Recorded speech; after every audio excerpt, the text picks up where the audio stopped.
Most people believe that changing their life requires some massive transformation, a complete personality overhaul, a burst of motivation that lasts forever. But that's not how real change works. The truth is, your brain is designed to resist big changes. Not because you're lazy, not because you lack discipline, but because your brain wants to keep you safe and predictable. So when you try to suddenly wake up at 5 a.m., start working out every day, eat perfectly, and become productive overnight, your brain basically goes, nope, too much, and you quit. Not because you can't change, but because you tried to change too fast. Here's something most people don't realize. Motivation is unreliable. It comes and goes depending on sleep, mood, stress, even what you ate that day. If your entire plan depends on feeling motivated, you've already lost. Real change comes from systems, not emotions. Think about brushing your teeth. You don't wake up and ask yourself, do I feel inspired to brush today? You just do it, because it's automatic. That's the level your habits need to reach. The biggest mistake people make is starting too big. Instead, you need to start smaller than you think is necessary. Not 30 minutes of reading. Start with 1 page. Not an hour workout. Start with 5 push-ups. Not a complete diet change. Start with replacing 1 snack. Why? Because small actions bypass resistance.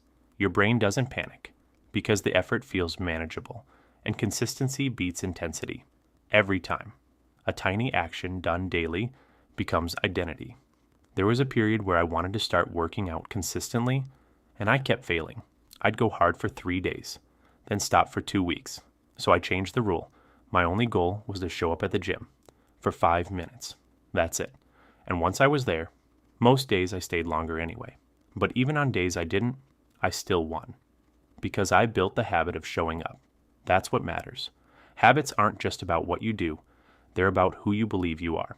If you believe, I'm someone who never finishes things, you'll unconsciously prove it.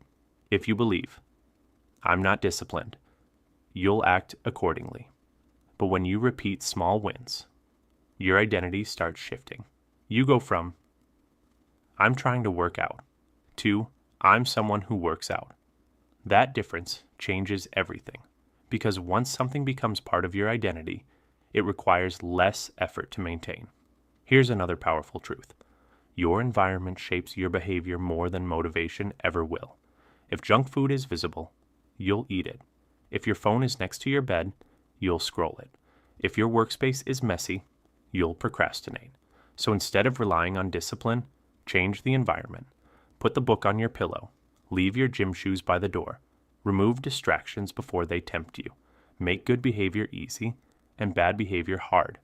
That's how you win long term. I used to waste so much time scrolling at night, and I kept telling myself, tomorrow I'll have more discipline. Tomorrow never came. So I did one simple thing.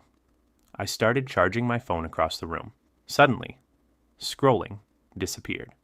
Not because I became stronger, but because I became smarter with my environment. One of the biggest reasons people quit is because they expect perfection. They miss one day and think they've failed. But missing once is normal.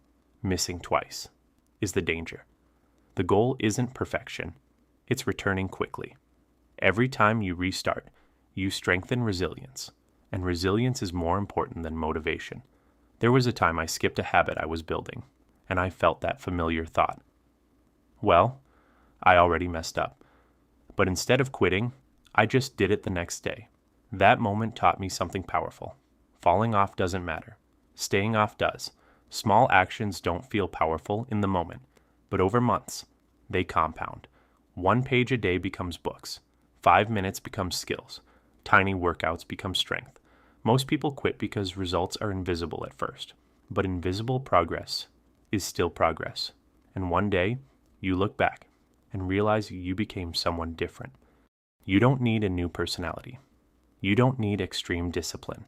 You don't need perfect motivation. You just need small actions, done consistently, long enough to change your identity. Start smaller than you think, and just don't stop. Thanks for spending a few minutes investing in yourself. If you're serious about improving yourself, take what you learned today and apply it. So if this helped you, leave a like, subscribe, and I'll see you next week.